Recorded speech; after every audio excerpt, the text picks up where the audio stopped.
ಆತ್ಮೀಯ H16 news ಅರ್ಧ ದೇಶದ ನಮಗೆ ಸ್ವಾಗತ. ನಾನು ನಿಮ್ಮವ MI ಅಥವಾ ಮಲ್ಲಪ್ಪ ಜೋತಾವರ್. ಆದ್ಮೇಲೆ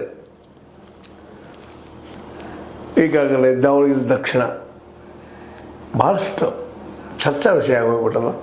ಅದರಲ್ಲೂ ಗಡ್ಬಿಡಿ ಮಾಡಿದ್ರೆ ಏನೋ ಸಮರ್ಥರ ತಂದೆ ಮಲ್ಲಿಕಾರ್ಜುನ ಶಾಮನೂರು ಶಿವಶಂಕರಪ್ಪರ ಮಗ ಅಷ್ಟು ಜಲ್ದಿ ಸಬ್ಮಿಷನ್ ಮಾಡಬಾರ್ದಾಗಿತ್ತು ನಾಮಪತ್ರ. ಈಗ ಹಿಂತಕ್ಕೊಳ್ಳೋದು ಕಷ್ಟ, ಯಾಕಂದ್ರೆ ಹೈಕಮಾಂಡ್ಗೆ ದೊಡ್ಡ ಮುಜುಗರ ಇವತ್ತು. ಏನು ಮಾಡಬೇಕಪ್ಪ, ಯಾರನ್ನ ಕಳ್ಕೊಬೇಕು ಯಾರನ್ನ ಹಿಡ್ಕೋಬೇಕು ಅನ್ನೋಂಥ ತ್ರಿಶಂಕು ಸ್ಥಿತಿ. ಒಂದು ಕಡೆಗೆ ಲಿಂಗಾಯತ ಕಮ್ಯುನಿಟಿ ಅದ, ಇಡೀ ಕರ್ನಾಟಕದಲ್ಲಿ ಅತ್ಯಂತ ಪ್ರಮುಖ ಸಮುದಾಯ. ಇನ್ನೊಂದು ಕಡೆ ಮುಸ್ಲಿಂ ಕಮ್ಯುನಿಟಿ ಅದು ಪ್ರಮುಖ ಸಮುದಾಯ. ಇಲ್ಲಿ ಸಾಕಷ್ಟು ಅವಕಾಶ ಕೊಟ್ಟಿದ್ದಾರೆ ಶಾಮನೂರು ಶಿವಶಂಕರಪ್ಪನವರ ಈ ಒಂದು ಕುಟುಂಬಕ್ಕೆ. ಇವತ್ತೇನಾದರೂ ಶಾಮನೂರು ಶಿವಶಂಕರಪ್ಪನವರು ಈ ದಕ್ಷಿಣ ಭಾಗದಲ್ಲೇ ದಾವಣಗೆರೆ ದಕ್ಷಿಣದಲ್ಲಿ ಗೆಲ್ತಾ ಬಂದಿದ್ದಾರೆ. ಅದಕ್ಕೆ ಕಾರಣ ಮುಸ್ಲಿಂ ಸಮುದಾಯ.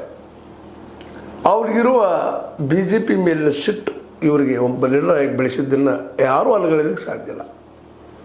ಯಾಕಂದರೆ 70,000ಕ್ಕೂ ಮೇಲ್ಪಟ್ಟು ಅಲ್ಲಿ ಮತದಾರ ಇದ್ದಾರೆ. ಲಿಂಗಾಯತರು 35,000 ಸ್ವತಃ ರೇಣುಕಾಚಾರ್ಯ ಅವರು ಹೇಳ್ತಾ ಇದ್ದಾರೆ.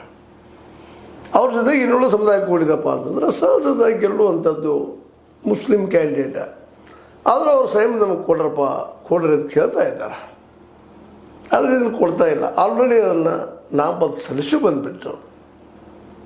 ಇಲ್ಲಿ ರಾಜಕೀಯ ಮಾಡೋಕ್ಕಿಂತಲೂ ಪ್ರೀತಿ ವಿಶ್ವಾಸದಿಂದ ಮುಸ್ಲಿಂ ಸಮುದಾಯನ ಒಲಿಸ್ಕೊಳ್ಬಹುದಾಗಿತ್ತು ಮಲ್ಲಿಕಾರ್ಜುನ ಅವರು. ಯಾಕಂದ್ರೆ ಸಿಟ್ಟು, ಸೆಡವು, ಅಹಂಕಾರ, ದುಡ್ಡಿನ ಗಮ್ಮತ್ತು ಇಲ್ಲೆಲ್ಲ ಕಾಣ್ತೀವಿ ನಾವು ಅವರಲ್ಲಿ. ಹೌದು, ಅಲ್ಲಿ ದಾವಣಗೆರೆಯಲ್ಲಿ ಮೊದಲು ಪಂಪಾಪತಿಯವರು ಆರಿಸಿ ಬರ್ತಾಯಿದ್ರು, ಗೊತ್ತಿರಲಿಲ್ಲ. ಇವಾಗ ಪಂಪಾಪತಿ ಕಾರ್ಮಿಕ ಲೀಡರ್ ಇದ್ದರು. ಅವರು ಭಾಳ ಒಳ್ಳೆಯ ಮನುಷ್ಯರಿದ್ದರು. ಹೋರಾಟ ಅಲ್ಲಿ ಅದಕ್ಕೆ ದಾವಣಗೆರೆಗೆ ಮಿನಿ ನಮ್ಮ ಏನಪ್ಪ ಅಂತಂದ್ರೆ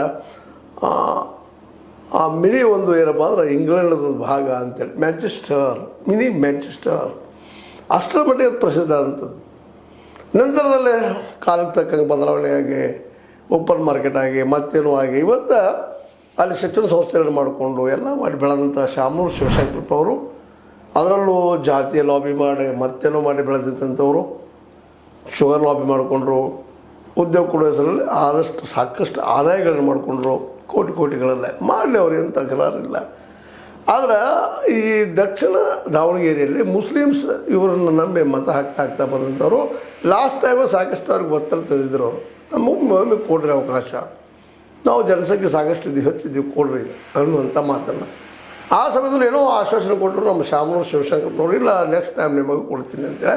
ಅದು ಅಷ್ಟರಲ್ಲೇ ಮರಣ ಯಾರನ್ನು ಬಿಡುತ್ತದೆ ರೀ. ಎಂಥ ಶ್ರೀಮಂತದೀನಿ, ಭಾಳ ಕೋಟ್ಯಾಧೀಶದೀನಿ, ಅಬ್ಜಾಧೀಶದ ಅಂದ್ರೆ ಬಿಡೋದಿಲ್ಲ ಅದು. ಬಾರದು ಬಪ್ಪದು ತಪ್ಪೋದು ಅಂತ.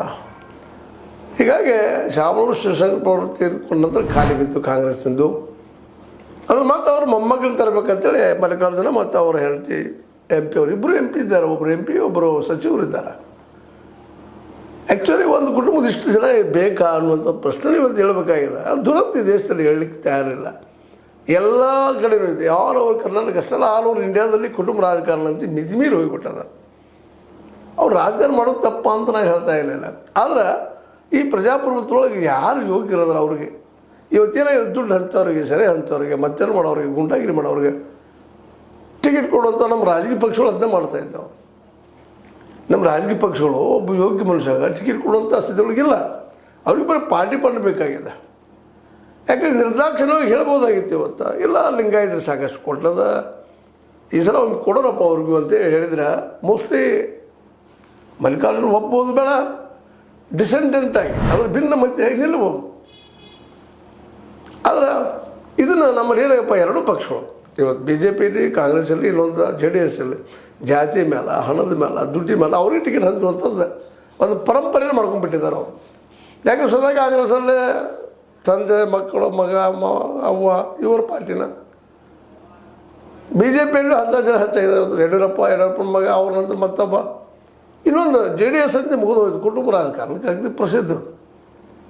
ಇವತ್ತು ಶಾಮನೂರು ಶಿವಶಂಕರಪ್ಪನ ಮೊಮ್ಮಗ ಸಮರ್ಥ ಅವರು ಸಾಕಷ್ಟು ಇವತ್ತು ಅನುಭವಿಸ್ತಾ ಇದ್ದಾರೆ. ಮನೆಯಲ್ಲಿ MLA ಇದ್ದಾರೆ, ಮಿನಿಸ್ಟರ್ ಇದ್ದಾರೆ, ಇನ್ನೂ ಏನು ಬೇಕು ರೀ MP ಇದ್ದಾರೆ. ಬಿಟ್ಟು ಕೊಡಬೇಕಾಗಿತ್ತು. ಅನ್ನೋದು ಎಲ್ಲ ಮುಸ್ಲಿಂ ಬಾಂಧವರ ಬಯಕೆ.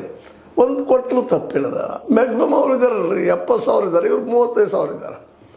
ಅದು ನಾ ಹೇಳುವಂಥ ರೆಕಾರ್ಡ್ ಅಲ್ಲಿದ್ದು. ಯಾಕಂದರೆ ಇಲ್ಲಿ ಜನಗಣತಿನೇ ಮಾಡಿಲ್ಲ ನಮ್ಮ ಮಹಾಶಯರು.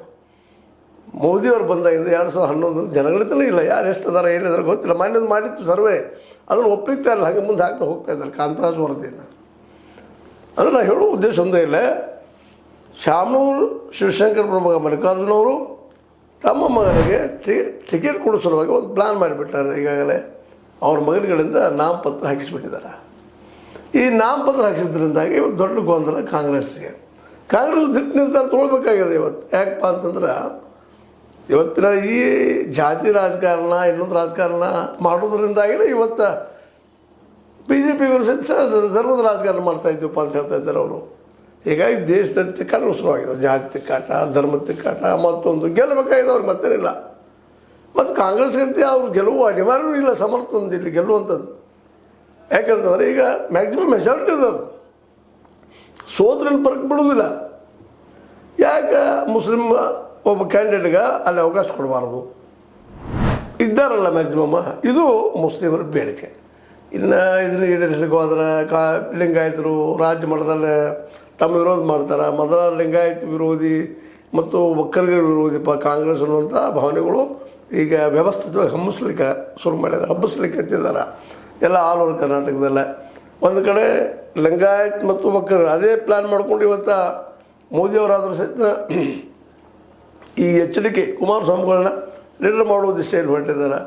ಲಿಂಗಾಯತ ಡಾಮಿನೇಷನ್ ಮುಗಿಸಲುವಾಗಿ ಪ್ರಯತ್ನ ನಡೆಸ್ತಾ ಇದ್ದಾರೆ. ಅಲ್ಲೇ ಒಳಗೆ ನಡೆದ ಅವ್ರ ಪಾರ್ಟಿಯಲ್ಲೇನು ಈ ದಿಶೆಯಲ್ಲೇ ಇವತ್ತು ಲಿಂಗಾಯತ್ ಮತ್ತು ಒಕ್ಕಲಿಗರು ಕಾಂಗ್ರೆಸ್ ವಿರೋಧ ಭಾವನೆಗಳನ್ನು ಬೆಳೆಸುವ ಸಂದರ್ಭದಲ್ಲೇ ಇವತ್ತು ಲಿಂಗಾಯತಿಗೆ ಕೊಡಲಿಲ್ಲ, ಅದು ಸಮರ್ಥವಾಗಿ ಟಿಕೆಟ್ ಕೊಡಲಿಲ್ಲ ಅಂತಂದ್ರೆ ಕೆಟ್ಟ ಮೆಸೇಜ್ ಹೋಗ್ತದೆ ಅಂತ ಕಾಂಗ್ರೆಸ್ಸಿಗರ. ಅದರಲ್ಲಿ ಮುಖ್ಯವಾಗಿ ನಮ್ಮ DK ಶಿವಕುಮಾರ್ ಅವರಾಗಿರ್ಬೋದು ಮತ್ತು ಇನ್ನುಳಿದ ಸುರ್ಜೇವಾಲಾ ಆಗಿರ್ಬೋದು, ಅದು ಸ್ವತಃ ರಾಹುಲ್ ಮನಸ್ಸಲ್ಲಿ ಏನು ಓಡ್ತಾ ಇದ್ದೋ ಗೊತ್ತಿಲ್ಲ, ರಾಹುಲ್ ಗಾಂಧಿ ಅವ್ರ ಮನಸ್ಸಿನಲ್ಲ. ಆದರೆ ಇವು ಓಡ್ತಾ ಇದ್ದು ಸುಳ್ಳೇನಲ್ಲ, ಸಮರ್ಥನೆ ಕೊಡಬೇಕು ಅನ್ನುವಂಥ ಒತ್ತಡವೂ ಅದು. ಯಾಕೆಂತಂದ್ರೆ ಈಗ ಹೇಳಿದ್ದಿಲ್ಲ ಇವಾಗ ಆದಷ್ಟು ಲಿಂಗಾಯತ ಜನರನ್ನು ಲಿಂಗಾಯತನ ವಿರೋಧ ಮಾಡ್ಕೊಳ್ಳೋದು ಬೇಡ ಆಗಿದೆ ರಾಜ್ಯ ಮಟ್ಟದಲ್ಲಿ. ಆದರೆ ಅದೇ ಕಾಲಕ್ಕೆ ಇಲ್ಲಿ 70,000 ಜನಸಂಖ್ಯೆ ಇದ್ದಾರೆ ಅಲ್ಪಸಂಖ್ಯಾತರು ಮುಸ್ಲಿಮ್ಸು. ಅವರು ಇವತ್ತು ಪೂರ್ತಿಯಾಗಿ ಎದ್ದು ನಿಂತಿದ್ದಾರೆ, ನಮಗೆ ಬೇಕಪ್ಪ ಈ ಸಲ ಅಂತೇಳಿ. ಅದರಲ್ಲೂ ಜಮೀರ್ ಅಹ್ಮದ್ ಖಾನ್ ನಿಮ್ಗೆ ಗೊತ್ತದ ಮಿನಿಸ್ಟರು, ಅವರಂತಿಲ್ಲ ಒಬ್ಬ ಅಲ್ಪಸಂಖ್ಯಾತ ಕೊಡ್ರಿ, ಸ್ವತಃ ಅವರು ಹೇಳಿದಾರಲ್ಲ ಕೊಡ್ರಿ ಅಂತ ಬೆನ್ನು ನಿಂತಿದ್ದಾರೆ. ಅವ್ರ ಜೊತೆಗೆ ಜಮೀರ್ ಏನಪ್ಪ ಅಂದ್ರೆ ಜಮೀರ್ ರೆಹಮಾನ್ ಖಾನ, ನಜೀರ್ ಅಹ್ಮದ, ಅನ್ವರ್ ಬಾಷಾ, ಅದೇ ಕಾಲಕ್ಕೆ ಇಂಥವು ಅನೇಕ ಲೀಡರ್ಗಳು ನಮಗೆ ಇಲ್ಲಪ್ಪ ನಮ್ಗೆ ಕೊಡ್ರಿ ಟಿಕೆಟ್ ಅನ್ನುವಂಥ ಮಾತನ್ನು ಹೇಳ್ತಾ ಇದ್ದಾರೆ. ಹೀಗಾಗಿ ಒಟ್ಟಾರೆಯಾಗಿ ಇವತ್ತು ದಕ್ಷಿಣ ದಾವಣಗೆರೆ ಏನಾಗ್ಯದಪ್ಪ ಅಂತಂದ್ರೆ ಒಂದು ಕಾದ ತೆವಿ ಆದಂಗೆ ಆಗ್ಯದ. ಯಾರಿಗೆ ಕೊಡೋದು ಯಾರಿಗೆ ಬಿಡೋದು, ಕಾಂಗ್ರೆಸ್ಸಿಗಂತೂ ಕುತ್ತಿಗೆ ಬಂದಂಗೆ ಆಗ್ಯದ. ಇದು ಯಾರಿಗೆ ಕೊಡ್ತಾರೆ ಅನ್ನೋದು ಸಹಿತ ಎದುರು ನೋಡ್ತಾ ಇದ್ದಾರೆ BJPಗೆ ಕೊಟ್ಟು ಬಿಟ್ಟಿದ್ದಾರೆ. ಈ ಭಾಗದಲ್ಲಿ ಒಬ್ಬ ಏನಪ್ಪ ಅಂತಂದ್ರೆ ಶ್ರೀನಿವಾಸ್ ಅನ್ನುವಂಥ ವ್ಯಕ್ತಿಗೆ ST ಸಮುದಾಯದಿಂದ ಬಂದಂಥವರು, ಅದು ಸಹಿತ ಈಗ ಅಲ್ಲಿ ಕಂಡದ BJPಯಲ್ಲಿ ಇಲ್ಲ ಅಂತ ಅಲ್ಲ, BJPಯ ಅಜಯ್ ಕುಮಾರ್ ಕೊಡ್ಬೇಕಂತೇಳಿ ನಮ್ಮ ಯಡಿಯೂರಪ್ಪ ಪ್ರಯತ್ನ ಮಾಡ್ತಿದ್ರು, ಸಿಕ್ಕಿಲ್ಲ ಅವ್ರಿಗೆ. ಅದು ಏನಾಗ್ತದೆ ಗೊತ್ತಿಲ್ಲ. ಅಂದರೆ ಒಟ್ಟು ಎರಡೂ ಪಾರ್ಟಿಯಲ್ಲಿ ತಿಕ್ಕಾಡ್ಲಂತೆ ಅದ. ಬಟ್ ಇವತ್ತು ಮಾತ್ರ ಯಾವ್ದು ಆಗ್ಬೋದು ಏನಾಗ್ಬೋದು ಅನ್ನೋದು ಮಾತ್ರ ಇನ್ನೂ ಚಿದಂಬರ ರಹಸ್ಯ ಆದರೂ ಸಹಿತ ಮೋಸ್ಟ್ಲಿ ಸಮರ್ಥ ಒಂದೆಳೆ ಟಿಕೆಟ್ ಕೊಡದೆ ಹೋದ್ರು ಸಹಿತ ಸ್ವತಂತ್ರ ಅಭ್ಯರ್ಥಿಯಾಗಿ ನಿಲ್ತಾರ ಅನ್ನುವಂಥ ಮಾತು ಕೇಳಿ ಬರ್ತಾ ಇದ್ದಾವೆ. ಅದಕ್ಕೆ ಏನಾಗ್ಬೋದು. ಮತ್ತು ಇನ್ನೂ ನಮ್ಮ ಯತ್ನಾಳ್ ಒಂದು ಮಾತು ಹೇಳ್ತಾ ಇದ್ದಾರೆ, ಒಂದು ಕಾಂಗ್ರೆಸ್ದವ್ರು ಟಿಕೆಟ್ ಕೊಡದೆ ಹೋದ್ರೆ ಯಡಿಯೂರಪ್ಪ BJPಯಿಂದ ಟಿಕೆಟ್ ಕೊಡಿಸ್ತಾರೆ ಅವ್ರಿಗೆ ಅನ್ನೋ ಮಾತು ಮಾತಾಡ್ತಾ ಇದ್ದಾರೆ. ಈಗ ಕೊಟ್ಟದಲ್ಲ BJPಗೆ, ಆದರೂ ಕೊಡಿಸ್ತಾರೆ ಅಂತ ಒಂದು ವ್ಯಂಗ್ಯ ಮಾತಾಡ್ತಾ ಇದ್ದಾರೆ. ಅಂದ್ರೆ ಹೊಂದಾಣಿಕೆ ರಾಜಕಾರಣ ಮಾಡ್ಕೊಂಡು ರಾಜಕೀಯ ಮಾಡ್ತಾಯಿದ್ರು. ಈ ಸಲ ಕಷ್ಟ ಅದ, ಯಾಕಂದ್ರೆ ಈಗಾಗಲೇ BJP ಕೊಟ್ಟುಬಿಟ್ಟದ ಟಿಕೆಟ ದಕ್ಷಿಣ ದಾವಣಗೆರೆಗೆ ಅನ್ನುವಂಥ ಮಾತು ಕೇಳಿ ಬರ್ತಾ ಇದ್ದಾವೆ. ನೋಡ್ರಿ ಏನಾಗ್ತದೆ.